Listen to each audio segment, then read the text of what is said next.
Assalamualaikum, apa kabar semua? Kembali lagi bersama saya Rizal Fauzi. Seperti yang kita tahu di tahun 2022 ini produsen smartwatch semakin banyak. Bahkan nggak sedikit juga brand yang mendadak ikut jualan smartwatch. Di satu sisi ini adalah hal yang positif ya. Semakin banyak yang jual, semakin banyak pilihan, semakin bisa menyesuaikan dengan budget. Harga jadi bersaing. Tapi di sisi lain dengan banyaknya pilihan tentunya membuat kita semakin kesulitan untuk menentukan pilihan yang tepat. Makin bingung, takut salah beli, atau gak sesuai ekspektasi. Di video kali ini saya akan membahas beberapa hal yang harus diperhatikan sebelum membeli smartwatch. Mudah-mudahan panduan ini bisa meminimalisir kesalahan dalam menentukan pilihan. Oke, langsung aja. Yang pertama, desain smartwatch. Di poin pertama ini saya gak bakal bahas smartwatch bulat atau kotak ya. Itu silahkan tentukan masing-masing mana yang jadi preferensi.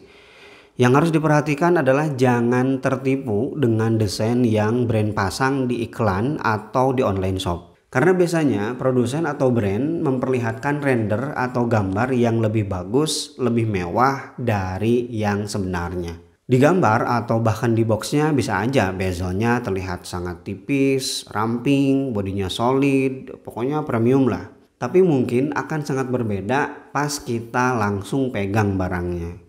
Oleh karena itu penting banget bagi kita sebelum membeli periksa dulu gambar smartwatch yang sebenarnya. Baik lewat ulasan di tokonya, langsung aja dilihat review dari para pembeli, biasanya kan pada ngupload gambar juga tuh. Atau lewat review produk di YouTube.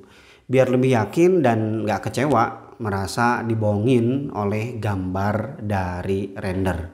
Yang kedua, diameter smartwatch. Selain desain, diameter juga sangat penting kita perhatikan sebelum membeli sebuah smartwatch. Jangan sampai kita beli smartwatch yang ukurannya ternyata kegedean di pergelangan tangan kita.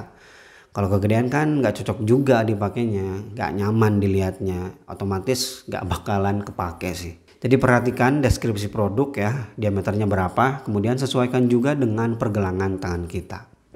Yang ketiga, operasi sistem dan kompatibilitas. Yap, sebelum kita membeli smartwatch, wajib kita periksa dulu OS-nya apa.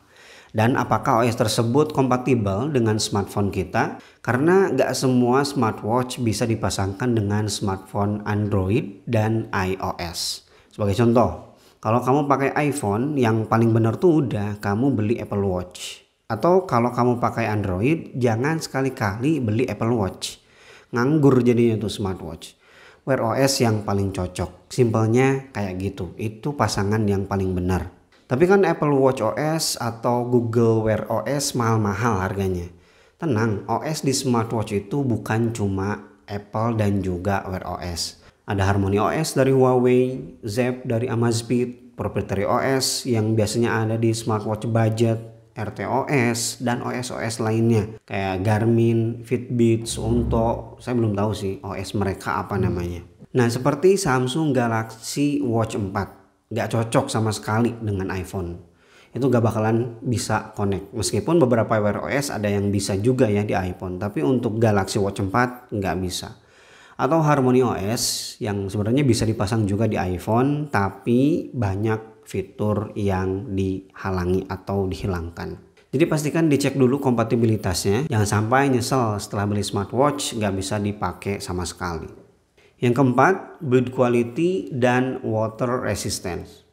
Build quality adalah hal yang penting lainnya yang perlu kita pastikan sebelum membeli smartwatch. Material bodi sebuah smartwatch umumnya dari metal atau plastik. Smartwatch yang terbuat dari metal biasanya akan lebih premium ya, lebih tahan lama, lebih tahan goresan atau lecet juga meskipun dalam penggunaan yang kasar.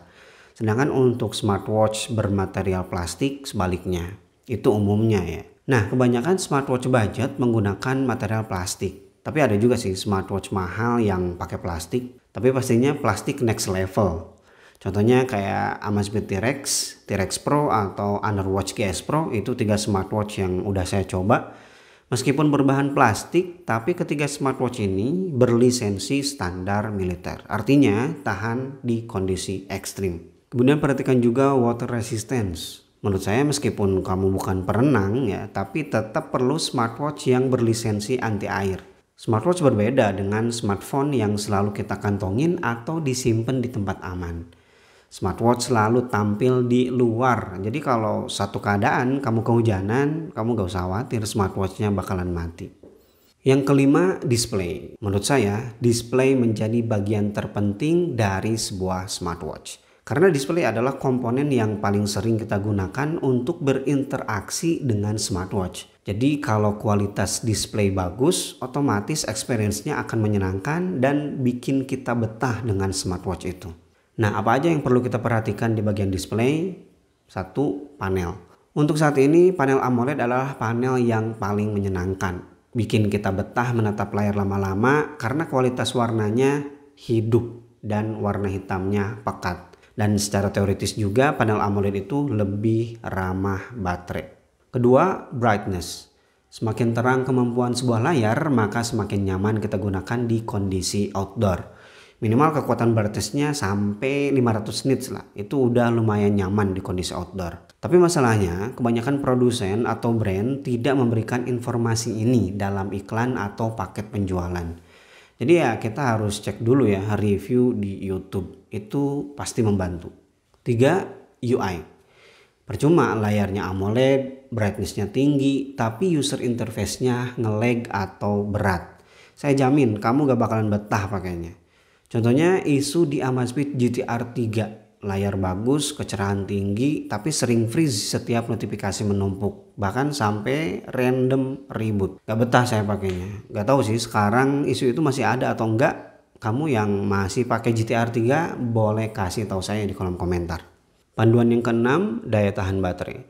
Daya tahan baterai juga menjadi satu hal yang penting kita cermati sebelum membeli smartwatch. Banyak subscriber yang minta rekomendasi smartwatch yang bisa ini itu. Bisa balas pesan, bisa menerima melakukan panggilan, bisa putar musik, bisa Google Maps. Smartwatch yang powerful lah pokoknya. Jawabannya kalau nggak smartwatch Wear OS ya Apple Watch OS kan. Tapi pas tahu daya tahannya cuma 24 jam, kecewa dong. Dijual lagi akhirnya karena males harus ngecas setiap hari. Dan juga jangan dijadikan acuan mutlak daya tahan baterai yang diklaim sepihak oleh brand. Karena pada kenyataannya klaim tersebut tidak sepenuhnya benar, selalu kurang dari klaim mereka daya tahan baterainya. Yang ketujuh, fitur. Pastikan sebelum membeli smartwatch, kamu pahami baik-baik fitur apa aja yang tersedia.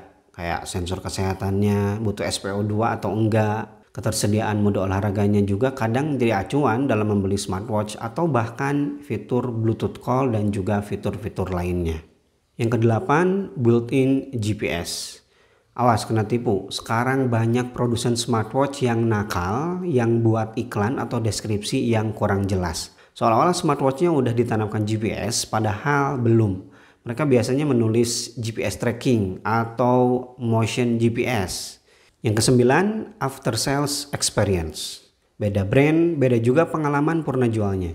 Untuk beberapa brand besar seperti Samsung, Huawei, Xiaomi, Realme, Oppo, dan lain-lain, mereka punya service center sendiri yang udah tersebar di banyak kota. Jadi kalau ada masalah dengan produk yang kamu beli, kamu bisa langsung datang ke service centernya dan kadang untuk beberapa kasus langsung diganti unit baru. Ini after sales experience yang sangat-sangat bagus ya.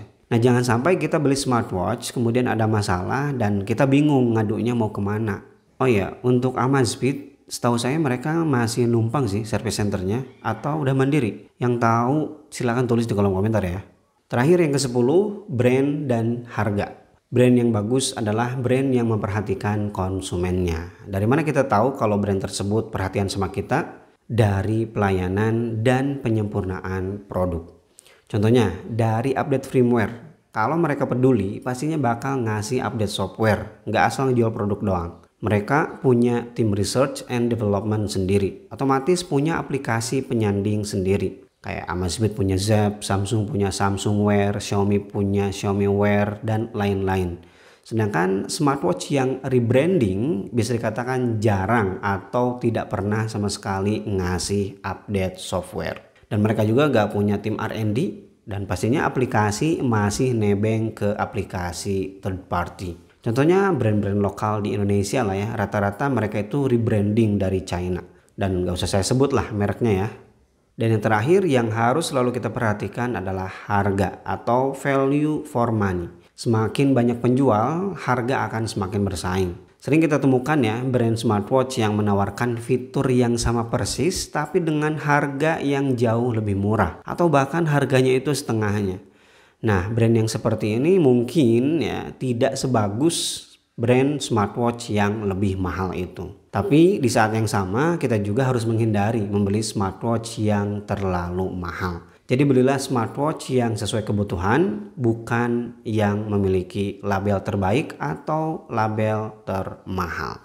Oke, itu dia 10 panduan membeli smartwatch di tahun 2022. Kalau kamu punya tips sendiri sebelum membeli smartwatch, silahkan tulis di kolom komentar. Yuk kita diskusi.